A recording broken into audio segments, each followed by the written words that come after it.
Like if you gonna buy a gym and you got no muscles, nigga, you better be a good salesman.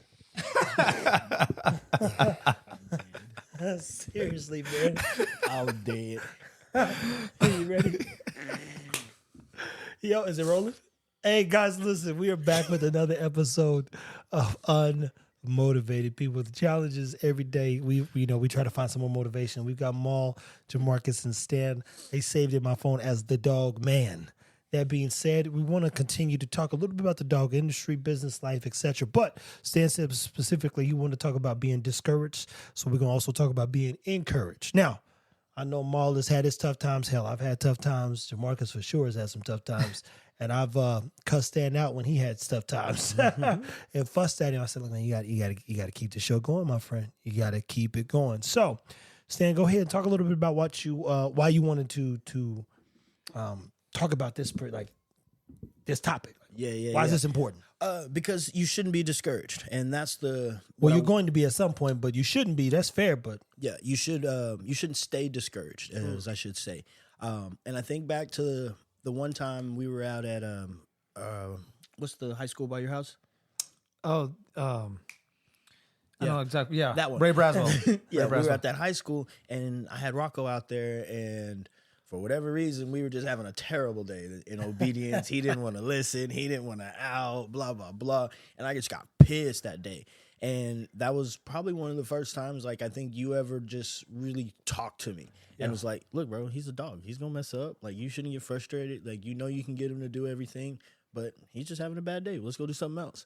And even that situation, when I do get discouraged or frustrated, I guess I should say, I always think back to that, because all you got to do is change your energy, and you can change that setting. You can change what happens after it. Now, guys, let me chime in here. You know what's crazy for me is Stan brings it up a lot. In my mind, I don't think much of those moments. And the beauty about life is you never know what moment's going to impact somebody's life, or what words are going to not fall on deaf ears, or even more importantly, what words they're going to put in their back pocket and hold on to and utilize in other moments of tumultuous, a challenging time where you say, look, take a deep breath, calm down. We can come back and do something different. Like in my mind, I'm just like, yo, relax, man. It's okay. It is okay, my friend. Mm-hmm. It's going to work less than it works, but when it does work, it'll work when the time's right even. So, yeah, no, and same thing. I remember in our backyard, right around that same time frame, you were like, hey, go back out here, shoot Stan with the gimbal. And then I just didn't know how to direct, whatever. And then you were like, yo, go do this. You act like you never picked up the camera before. And after that, I got in my head, and Boyer was there, and Boyer was like, yo, you just, all you're asking him to do is just simply be better. And I remember when we talked about it, I was like, yeah, that right there was that pivotal moment for me. Like that, all he's doing is just setting proper expectations on just trying to be better at what it is that I want to do, and just to get out of my head and just go do it. Yeah. What happens, what's funny is, we live in a time now where men act like bitches a lot of times. And, that shit ain't cool, to be clear. But what I learned, again, I always bring up my papa. Well, papa said what he said. And when you're a kid, especially in a black home, I think in the Asian home and in other homes too, when Pop says something, matter of fact, I saw Jerry West's son pop up the other day on TikTok, and he said, long story short, what's the dude that owns the Cowboys? Jerry Jones. See, I don't watch sports, so forgive me. But Jones' son's sitting down in an interview, and he's like, "Yo, my dad came home. I was having a party, and he was livid. He was so mad. He said, so he took me, called the guy who owned Wendy's, and he said, you're gonna go get a job tomorrow. And long story short, goes in, interviews. The guy says, hey, you think you could do this? Boom, boom, boom. He says, yeah. Now, when I got in the car, my dad said, I'm going to give you another chance because otherwise you're going to start working here tomorrow. He said, my objective for the rest of the summer was to stay as far away from home as possible. Mm-hmm. He said, so I worked day and night because right at that time, mind you, this is a guy who has $1 billion+, if not more. And he owns teams in damn near all of Texas. If we look at some form of past, he owns a good portion of things, and he's upset because his son's at home partying in the middle of the summer versus at work. Them old jokers, especially them old ranch type country boys, they was raised working. They believe in putting some skin in the game per se. And Kevin O'Leary tells a good story about his son. His son too thought he was gonna get rich when he's like, no, that's not what happens. Matter of fact, you just finished high school. I'm done with you. We're done paying for things. And now his son's becoming an engineer. He said he was failing miserably. You'd be surprised what a jumpstart someone's life, all because you raise the expectation. But talking about Stan and Jamarcus, I try to at times make sure I don't speak from a place of making them feel like a child, but even more importantly, like installing confidence while also cutting them down. And that's called edification. Yeah. So while I'm telling like, yo, I told him, I said, you can't act like this, man. I mean, mind you, I get it. Trust me, I want to act like this. I don't get to act like this. Yeah. When you see hate, there's a lot of people feeding into that. I can't feed into that. Mm-hmm. And that's just because it's just too much energy anyway. So I'm glad that there have been these pivotal moments in their life where they first think before they react. Like, let me just pause and really hear what he's saying. Because at the end of the day, I've told them both, there's nothing y'all can really do for me, I promise. Y'all didn't even know what was happening when I see in the future. Yeah. And that's not on them. That's everybody around me. Everyone I've ever met. And we just got a call from one of my kids last night. He said, how did you do that at 23? How did you, and he's 27 now. I met him at 16. 27-year-old, got a 5-year-old son, and he's thinking about all the moments and where I poured into him at 23 years old.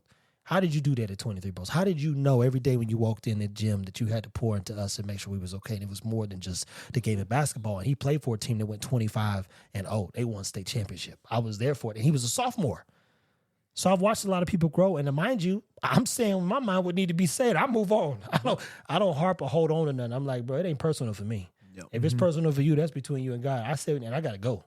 But I mean, even in that situation, I wasn't even upset about Rocco. It was like the other life shit that was going on, and I was just taking it out on that one thing because it was just like, it was one of those, it's like, okay, I'm going to go out, spend some time with my dog. He's always performs right. We'll get some good photos, some videos, and then he comes out and acts like a bum. It's just like, so it's icing on the cake then in the sense this is the straw that breaks the camel's back. And I mean, and a lot of times we don't talk about stuff until it's too late. And that's me personally. I just keep everything in, and then when I do explode, like, it's usually at the not right time, and then it just goes to the extreme, and then you can actually ruin. Like, I'm glad Rocco, me and him have such a good relationship, because even in those times where I kind of do go, left a little bit with him, he still understands that he's not doing it from a bad place, and it doesn't hurt the relationship. Yeah. Like even today, he got back in the car. And he chewed up the Starbucks cup that was in there. So he's looking like, man. Hey, look, Cha-Cha got me too, bro. Yeah, he's like, man, what's going on? He's sitting in the back of the car. But as soon as we get out to work, he's perfectly fine. Because he understands that, hey, when the clock is on, it's time to perform. And Maul, if you could enlighten them a little bit, maybe by the time when you was discouraged and then, working through whatever you was dealing with at the time, you became more encouraged. Plenty of times, man, when basketball didn't work out, facing injuries like that, and having high expectations on the barrier and grounds you're trying to break, putting all that work, that sweat equity in the game, and just getting really caught up in the momentum of what you could achieve and how you could achieve it, and just being happy in the journey, because when you're going through all of that training, and then, you get knocked down, but then you start to see different opening, and those could be some very discouraging times, especially when you build that momentum and then you get knocked back down and you got to readjust. Mm-hmm. So it's a continuous thing, and then any other path you try to get into, and you don't always have the answer. Sometimes not the proper guidance or environment. Yeah, it can be very discouraging because there's a lot of things you got to kind of figure out in the dark. So. Yeah, and the darkest place oftentimes is at nighttime when you're alone in your mind, right? Yeah, man. Yeah, that's why, you know what I'm saying? So I don't know how a lot of dudes do it, man. They be smoking on that chronic, man. That good gas. That good gas. But, I'm like an overthinker at the worst times. Yeah, man. I'm right there with you on that one, bro. So what's the worst time to overthink? The worst times is when I got too much time on my hand. And I'm sitting down, I'm trying to wind down, and normally, when I read this book, the Four Agreements. Oh yeah. And then there's a couple other books that I was trying to kind of open myself up on, like not really spiritual, but just be more, mindfulness and stuff. Yeah. And some of them books just had me in The Secret. Oh yeah. Yeah, you know what I mean? So I try to visualize a lot of stuff, and I was like, shit, man, it start going. Like the whole purpose of that stuff is like trying to contain your thought, you know what I mean? And it never was contained. It started off good, and I'm like, oh shit, but I don't know, man. There's a lot of different times, like a lot of different pivotal moments where the discouragedness and stuff is there. But I feel like shit. Even Money Man said it in a podcast. I was watching bits and pieces of it earlier. You know what I mean? Through adversities, when your real character is tested and your real limits, start to kind of like start to trying to grow from those situations. So. Yeah, go ahead. Like you were saying, the environment matters because if you're around people that will allow you to sulk or like even feed into that, or I remember when I got messed over too. I've been there. That it grows, and then you get around people again, like Trev, like bro, what are you worried about? Yesterday? Oh, come on, bro, we're gonna do something else today. Like, just go, like keep going. Motherfucking Dalai Lama, man. And I mean, yesterday was yesterday. Hey, Denzel said it, and I've remembered it, but I don't know if he got it from somebody, but he said, "Remember that tomorrow is the first day of the rest of your life." Yeah. And when you hear that, you go, "Look, bro, in this moment right here, once we're done with this happened. There's nothing we could do about it. There's nothing we can go back and change objectives. We could shoot something new and maybe fine tune. It's like, I wanted to say this, bet we'll add it in. We'll say something about it contextually in a different episode. But tomorrow's the first day of the rest of your life. Here's the thing. Tomorrow I get to wake up with a good attitude or a bad attitude. And that attitude sets a tone for the rest of the day. I wake up, here's a fact. I'm going to wake up tired every day. I know that. What I'm not going to wake up do is be less than. So I know that too. So whatever happens, we got to roll with the punches. I know Maul's been through a lot. I know Stan's been through a lot. I know Jamarcus been through a lot. And I've been through too much to get caught up in the shit because I was raising that shit. So that's how I never get like lost in it. I'm like, it can't be worse than me growing up. It couldn't have gotten no worse, bro. I'm not even going to go into all the details and the stories and stuff, but it just can't get no worse than that because I'm in control now. That's the beauty about it. I'm literally in control of where I'm at, where I'm going, who I'm with. I'm a product sum of my choices, and my choices have led me to be around people like Jamal. They, I appreciate these people. They're like, oh, you got Trev such and such, but I'm the same way. I literally said on Snap, I said, I'm looking at your car. It's like cat. And we've talked about the car having trouble. I said that in itself is enough motivation for me to keep pushing to make sure that Stan can keep coming here and learn how to be a better man. Jamarcus got in an accident. He can keep going, and I mean, I met Jamal when I moved in here. Jamal had just got in an accident and was going through. Boy, them accidents, boy. I'm trying to tell you, bro. And then a tire, a week and a half later, I'm like, yo, come on, bro. It's a never-ending story, but what you have to do is keep rolling. Man, boy, them accidents, we following them, boy. Right? I'm trying to tell you, bro. Hey, Y'all man, 3 for shout 3. out to Simon, though, man. I'm over here looking over my shoulders, bro. I'm over here head on a swivel. Oh, man. So what are some things you guys could potentially tell people to do to just kind of be encouraged? I like, making sure you're around the right people. That does matter.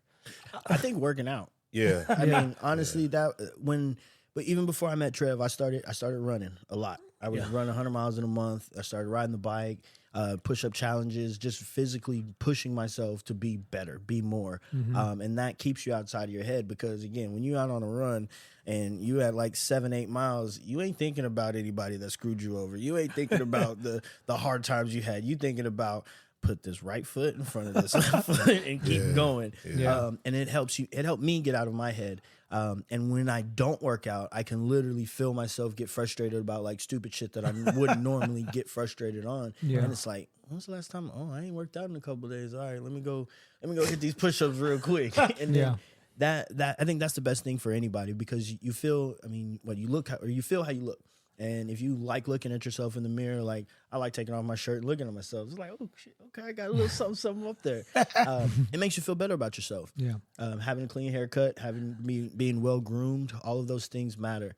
So I agree. How you look at yourself, if you're happy with how you look. I agree too. When I was starting to get into like the whole podcast and the YouTube series shit a couple years ago, there was a dude, Chris Douglas Roberts. They call him CP3. Tough dude. He's CP3, not Chris, the shooter. Nah, not Chris Paul. Fucking this dude is a CP3, Chris Douglas Roberts, and he was tough, man. He's just like a walking bucket, right? Unorthodox game. I would say. Hold on, you gotta tell me, what is a walking bucket? Like he was just a hooper. It's a term. It's a term. He gonna score whatever he get on the court. He could just score the pill, bro. He could score. These are basketball people here, but I have no clue what's going on. But like he let you into his journey a little bit. He started, riding a bike. He'll ride the bike to the Legends facility. Like he'll do a lot of. He started just just putting his life out there. You know, what is it called? Like blog or vlog, Yeah, whatever. vlog. Yeah, man. But the thing that stood out to me is like whenever we would have some sessions at SMU, some pro runs and stuff like that, and you know, I became like a real fan of his game because I was able to see inside some of the bits of his life. The dude, he said, like, I was writing him one day, and he was like, "Yo, it's mental warfare." So, with the same thing that Stan said, like, sometimes your day might not be, you might not get released from physical, right?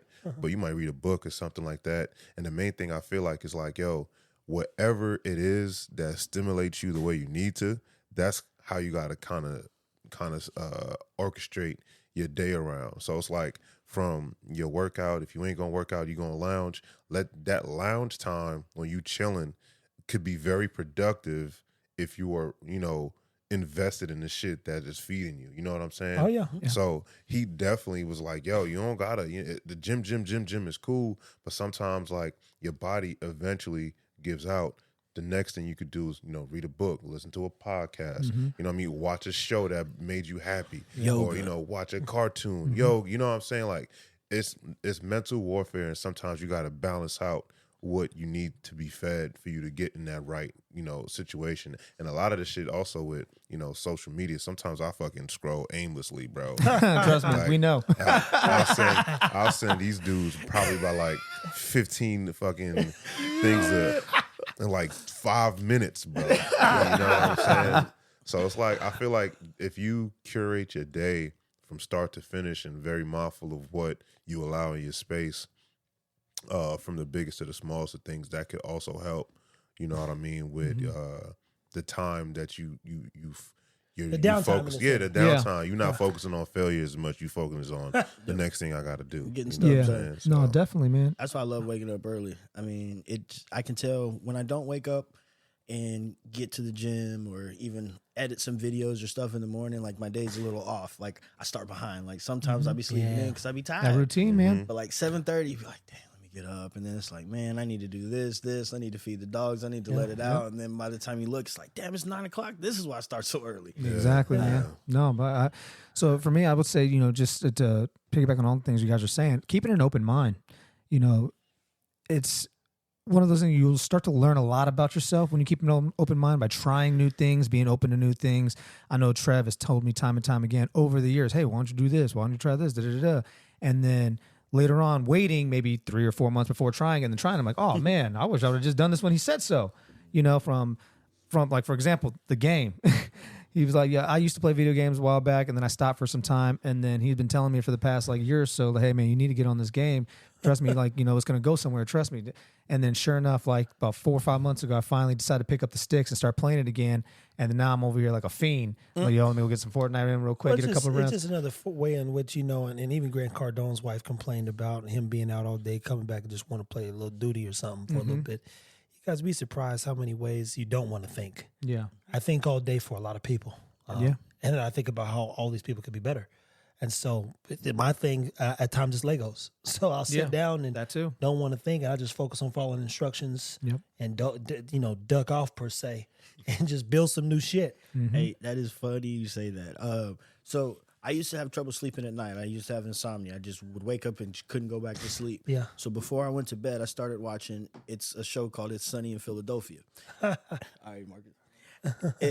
It's the dumbest show you will ever watch, and everybody on it is a super narcissist, and they're trying to fuck each other over. It's hilarious, but there's no like you can even watch it random. It doesn't have to watch it in sequential order. It's just a good show. To No storyline. decompress. No storyline. Every show is its own standalone show, but it's hilarious. And then you just start getting into it, and then once I did that, like my mind would like just shut off. Like I wasn't overthinking situations, and I would just actually fall asleep. And I mean, even now I only sleep about 4 hours because you learn how to deal with it when you wasn't sleeping. But that was one thing that helped, that decompression, because like you said, you're thinking all day for, you know, your kids, your family, trying to do this, trying to help people train their dogs, trying to train your own dog. And at the end of the day, you're just like, fuck. Yeah, no, I'm spent, bro, because I live in the future a lot of times. So when I'm thinking about this stuff, I'm living like 5 years from now, we got to be here. You know, shit. In 18 months, years 2024, January 5th, I want this to take place. Like, I really do. The third weekend, I need to go out to Cali. You're like, I'm thinking about all the stuff that has to happen so we can be successful long term. And I've been thinking that way for years. So it definitely keeps my black ass up. Yep. Beyond a reasonable doubt. So is there anything else you want to cover, though, just about being discouraged? Because I know you're a person who lives in your head as well and has gotten the best of you a few times. But now you've got more control objectively about how you deal with the stress. And at first, you know, like I said, I don't know if I told the story on here, but, you know, one time Stan was looking like Martin when he went to that commune and had his ear. I said, what are you doing? And he was like, oh, man, I'm rebelling. I said, against who? And he said, he was just rebelling. I said, what happened? And he was telling me about some suckers he was dealing with. I said, what? I said, bro, I literally was like, yo, it was the kids fed, bills paid, wife good. I said, what the fuck are you rebelling against? So you got some money coming in. So he's a nope. He's a yeah. I mean, everything was a yes. I said, who, what's going on here, bro? Like, you got some decent friends. You got Mel. I mean, you up here with me. I said, and none of us is pulling from, you know, the negative parts of whatever's going on. So I said, yo, you got to let that go, bro. When I see you next time, you better have your haircut. It's really that simple, bro, because he looking crazy, man. No edge up, nothing. Just looking crazy. And Stan does take pride in, you know, like he said, I know it. I'm like, I've seen the dude waves. He got the cap on. He brushes hair all the time, brush trimmer, and he just is looking crazy. But I mean, I think I'm hard on myself because I know I'm supposed to do something in life, and I just never knew what it was. And I think that was the most frustrating part is going through life, and you're like, okay, I think I'm supposed to play sports, and then I stepped in a pothole and tore my meniscus. I couldn't fucking run anymore. Like, life literally changed in college at the blink of an eye. Isn't that crazy though? That's kind of like Maul saying. I mean, and guys, people that are out there that don't never play sports before or played sports, but not at like a professional or collegiate level. Think about it like this: it's like getting fired from your job. You work 40 hours a week, and you work that same job for 4 or 5 years. One day you get your last paycheck, and they like, "Hey, this is your last check. You're fired." You're like, "What?" Like, literally, what? Now you got to go find a whole new job. You've been working for this company for 5 to 10 years, and you got perspective on where your next check's coming from, how you going to pay your bills, take care of your family, and they hand you your last deposit. Like, this is the last check you're going to deposit. Don't ever come back here. We'll have you arrested. You're like, what? That's what it's like when you get an injury. In their mind, they put in 40 hours, if not, an athlete going to put in way more. 40 hours of sweat equity every week. And the goal, as the competition gets better, is to keep competing. Therefore, you keep getting brought up to new levels. Maul's case, he finished at professional level overseas. Turn around, still got room to wiggle and see how far he could push it. Boom, injury. Nobody calls your phone. Matter of fact, you can't even go to work the next day. Man, nobody. When you get hurt, I didn't make it to the professional level, but in college, you're just a number. And it's the same way with them too, bro. Same thing. Yeah. No matter, it's in so many different levels. You got like entry, you know. Intermediate, you know what I'm saying? It's levels to the pro shit too, but you know, it's just you're just a number, bro. You know what I mean? You're just a number, dog. And it's literally like one day, like star athlete getting texts from coach and da could do whatever you want, and then you get hurt and you're like, hey, can somebody help me carry my tray? And like crickets, and it's just like, damn, just because I can't run anymore, like you don't fuck with me at all, And like, I mean, and that was hard for me because I tore it when I was 19. I was 19 years old in college, West Texas. Basically, I had no family out there, nothing, just was by myself. And when you're on some pain pills and you out and you've been playing sports your whole life and you didn't even think you were going to college, besides all I went to college for is to do sports. I didn't give a shit about school. I didn't even have a major till my sophomore year. That's not I did not go to school or to college for an education. I just went to compete in sports. And that was taken away. And, you're making some other decisions when you're in college. You're doing some stuff that, necessarily you shouldn't be doing, but you are because you're just making do with what you got. And just life takes a complete right turn. And then you're just like, damn, what do I do now? I think it's more so oftentimes the left turn that you got to worry about. Going the right way is the key. Yeah. It's with the left turn. And then you hit that brick wall and you're like, ooh. Yeah, and if you ain't ever ran into some bricks on accident, you don't feel him. But I didn't hit some bricks before, boy. Damn it, knocked my shoulder out the socket, broke an elbow. But and I'm trying to avoid them boogers. But I'll tell you, it does not feel nice. Well, for one, people, I would encourage you as always to be encouraged, and hopefully you're around encouraging people.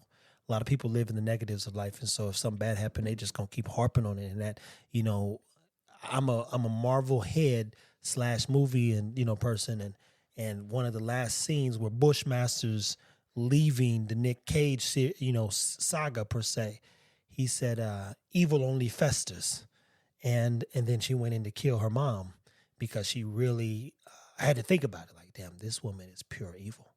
She's never going to change. That's who she is. No matter what happens, she's always going to look out for herself, and she's going to be bad. So I've got to end this so that we can all go on and live better lives, because she's never going to stop. You know what I mean? In your case, Small, is there any advice you would give people in either dealing with discouragement or even being encouraged? You gotta have short term. You gotta have a short term memory. To the discouragement, man. Just learn from it. Like Jay-Z said, what I mean? It's not really a failure. It's a lesson. So if you're not in the mindset of like progression and trying to, push the needle forward, you get stuck going backwards and reminiscing. And it's not bad to reminisce, but you can't be reminiscing on the bullshit that leaves you stuck. So whether being discouraged or encouraged, it's like you got to train your mind to be able to pick what you need to fester on and be motivated by that, so you can continue to do what you got to do. Because ain't nobody gonna save you for the most part. You know what I'm saying? You got to save yourself. And Nobody's gonna save you. Yeah. And how you do that is with your mindset, because your mindset is gonna put you in situations to attract, almost like on some manifesting shit, but it's gonna put you in the right mind state to be able to attract those conversations and different type of opportunities that could propel you forward. There you go, people. Listen, these two people sitting next to me, Money had to leave. Jamarcus had to get out of here. I've watched in a short time, and mind you, even hear about Jamal's story. I wasn't there for it, but I understand it. So he's telling me about the things he's endured through our life, and you go, man, you are definitely a different person than the shit that happened. Mm-hmm. And same thing with Stan as well. I don't think any of us had a life that was so awful, but I could tell you, I was being basically brought up to go to jail. That's the gist of it. From 5 years old, every 2 weeks, I went and saw my dad in jail. That in itself, and there was a time where I had a very vivid thought. My grandmother was hooping and hollering. I was probably 13. I said, man, you know what I'm going to do? She stopped this car today. I'm going to go commit a crime so I can go to jail and be with my dad. That would have never happened. Mm-hmm. I mean, like, you're not going to jail with your pops, bro. They're not putting you in there. You're 13. Yeah. And you got to do something egregious. You know what I mean? And then if it's that bad, I'd end up at Crossroads versus Cameron. It just, you say, man, thank God I didn't get out the car that day, because I was not thinking straight. Yep. But I just was tired of the noise in my life, to say the least. So there's been some interesting moments when we look at where someone lands and where someone ends, and then even where someone's at and where someone's going. Let me chime in one more thing. So even when I tore my meniscus, like, a lot of people turned their back on me. Like, I couldn't do anything for them. So they're like, fuck Stan. And there was a dude named Jerry Lee. He's from Barbados. He was my roommate, and literally everybody else, they turned their back. I couldn't do anything. He was holding my tray for me, because obviously I'm in crutches, so I can't hold my tray in the cafeteria. But he's always just been solid. So even when you are going through like the hard times, there is going to be like a ray of sunlight. There is going to be that silver lining in that storm. And if you keep pushing through, and if you keep going and you don't give up, you can always bounce back. And that's one thing that I like to tell people, like, look, is everything you see me doing now, like, my body hurts every single day. My knees hurt, my hips hurt, my shoulder hurts, my wrist, da-da-da-da-da. But I'm not going to let that stop me, because people are gaining motivation from seeing me post online. People are gaining motivation to see me do the Space Coast stuff. There's literally people who came out and spent all day. I swear she's probably like 75 years old. This lady was like, I just wanted to come out here and take a picture with you in Oakley. And I had took a picture with her earlier, and then she was like, can you bring Oakley back? And I totally forgot, because, you start competing and whatever, talking to people. And at the end of the day, we were taking photos, on this podium, and I see this elderly lady sitting in the stands, last lady to leave. And I'm like, oh, shit, I'm exhausted. Let me go run over here real quick. And she even emailed the Cocoa PD, and she was like, yes, I know Stan was tired. He's drenched with sweat. And I just want to thank you for introducing us. And he came up and took this picture with me in Oakley, and that made my day. And again, I could have been in my head, tired, sore, whatever, but it's not about me at this point. Like, it's way bigger than me. So I've always said my time is not my time. I don't get a choice in this life. Only choice I get is to be better every fucking day. That's I've told them, what do you mean? The kids that call, stay up in here, mom, they're getting to know me. I don't get my time, man. My goal has always been to be an asset, not a liability to people's lives. So there are people, that Maul wants to connect with, and they say, hey, Trevor, this person wants to meet you. You know what happens when you have a community or a network of people that are of value? It makes you more valuable too. So when somebody needs money, education, or we got offer credit with us, they can age them on and they need dog training stuff, I'm the first. Could I answer a lot of those questions? Absolutely. I'm not going to. I'm going to tell you to go to Iron Sharp K9. And it's going to help stay in practice on his communication skill and even thinking through some other stuff. But you want to ask him. I need you to ask him. I need you to know that he is of value and he's a part of the community that I'm trying to build, of people who care about their pets and want to know more. So I assure you, collectively speaking, we all need each other. That's the gist of it. For sure. And the more value we all create in each other's lives, the more value we become to everyone else. And I know that what Stan's saying, because just getting on the plane when we went to Beast of the East and seeing Edith, 5 a.m, the first person to see, and this, she's like, man, that's Stan. And I'm like, I don't know who that is. She was and Stan. I'm like, I'm finally like, I think that's gotta be Edith. Man, shout out to her, man. She's rider. Trooper. Rider. Trooper. And you know what? Same type of situation. She's supposed to come with her grandson, and he got in trouble. She said, but he ain't killed nobody, Trev. that's black people. Like, he ain't nobody died. He just got his trip. Mom's like, no, he can't go. She had bought the ticket for both of them, and all I'm going to say is seeing her, for me, if I ain't see nobody else that whole trip, that was worth going to Beast of the East. And I said, so what made you come? And she said, you said we need to go. And she didn't even have a dog. She got 2 dogs that are older, but they're 17 and 15, but she didn't bring a dog. She literally is like, this is her first dog show in 50 plus years of her life.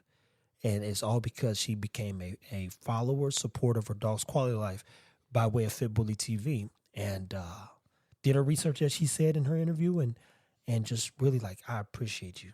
And I got messages right now. I get them every day now. It's like, yo, thank you. Please keep this coming. You are a gem out here. Even that story Chris was telling us about the people coming up and talking about their kids, thinking they're superstars and shit because they're just doing a video with you. It's like that shit's cool. Remember the time we went to the DFW reptilian spot, and that kid was like, he was like, oh my gosh, yeah. That's how many followers you have on YouTube. Yeah. A kid was like, I had my little Osmo Pocket thing. He said, are you a YouTuber? I said, yeah, man. Yeah, man. I was acting like Ray Charles. Yeah, baby. I'm going to make you do what it do. And the little young man, he says, man, how many? That's about 600,000. He says, wow. And as Chris said, and mind you, Chris said in the thing, he said, Trev, cut the camera on, man. Chris, I've watched that man tear up talking about not wanting to fail his son. Like some shit, him and we didn't talked. I'm there with them men because they're good men. And so he's like, Trev, I just don't want to fail my son. Thanks. That's the gist of it. So when he's like, being who you are brings value to our lives as well. And these other kids and parents like, yo, Dad, you're going to be on YouTube. It's a thing. I don't, I think we grew up in an era where we're just now learning how important it is, right? But to these young folks under us, 20s, 25 and under, YouTube's the thing, bro. Netflix, we get on Netflix, it's over. Oh, it's a done deal. we have a Netflix, it's over. They're like, I knew it was going to happen. You know what I mean? So I appreciate anyone who 2024 says hello and appreciates us. Guys, this is the beginning. This is literally the beginning of all the work that we have to do. But, goal is to continue to be of inspiration and inspire you to be a little bit better. Can't thank, Maul and Stan, the dog man, enough for being a part of this podcast and taking this journey. We got a lot of good stuff planned, but all I know is the goal is to be a better man every day, people. Mm-hmm. That's it, man. We out of here.